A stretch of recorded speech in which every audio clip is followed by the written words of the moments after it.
एक आदमी को पता चलता है कि नामी गिरामी शेफ्स के बनाए पकवान असल में बेहद घटिया हैं। यहाँ तक कि एक साधारण उबला आलू भी सबके सामने गॉर्मेट डिश बन जाता है। मिठाइयों में तो जिंदा झींगे तक रेंगते नजर आते हैं। असलियत ये है कि पूरी दुनिया के कुकिंग स्किल्स 10,000 गुना बिगड़ चुके हैं, लेकिन उस आदमी की कुकिंग वैसी की वैसी रही। उसे इस बात का कोई अंदाजा नहीं। जब वो तीनों शेफ्स की डिशें देखता है तो कुछ सुधार के सुझाव देता है। ये सुनकर शेफ्स भड़क जाते हैं और उसे नौसिखिया समझते हैं। अपनी काबिलियत साबित करने के लिए आदमी को खुद खाना पकाना पड़ता है। जैसे ही वह आलू छीलने लगता है, तीनों शेफ उस पर गुस्सा होते हैं और कहते हैं कि वह खाने की बर्बादी कर रहा है, मगर वह अनसुना करके झटपट आलू की स्वादिष्ट स्टर फ्राई बना देता है। जैसे ही शेफ्स उसका पकवान छकते हैं, वे हैरान रह जाते हैं। उन्हें तो कभी ख्याल भी नहीं आया था कि आलू इतना लाजवाब भी लग सकता है।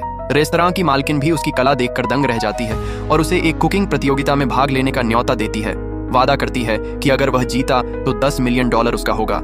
इस प्रतियोगिता में कई नामी गिरामी रेस्तरां के शेफ आते हैं। हर प्रतियोगी को टोपी से पर्ची निकालकर तय करना होता है कि कौन सी डिश पकानी है। संयोग से आदमी के हिस्से में सबसे मुश्किल डिश आती है। सबको लगता है कि उसका कोई चांस नहीं। प्रतियोगिता शुरू होते ही शेफ्स अपने अपने अंदाज दिखाने लगते हैं। कोई विशाल हरे प्याज को पूरी ताकत से घुमाता है। एक महिला शेफ अपनी गजब की हुनरमंदी दिखाती है। थोड़ी देर में सभी शेफ्स अपने पकवान पूरे कर लेते हैं, लेकिन आदमी अब भी जुटा रहता है। पहले शेफ ने प्याज का सूप बनाया, दूसरे शेफ ने खूबसूरती से सजे टमाटरों की डिश बनाई, तीसरे शेफ ने धुआं छोड़ते मिर्च के पकवान पेश किए। जज तीनों की तारीफों के पुल बांध देते हैं और तय ही नहीं कर पाते कि सबसे अच्छा कौन है। इसी बीच आखिरी पल में आदमी अपनी डिश पूरी कर देता है। किसी को यकीन नहीं होता कि वह वाकई कुछ बना पाया होगा। फिर एक जज उसका पकवान खोलने के लिए हथौड़ा उठाता है। जैसे ही वह सिरेमिक पॉट तोड़ता है, उसमें से चमचमाती रोशनी निकलती है और पूरा हाल दंग रह जाता है।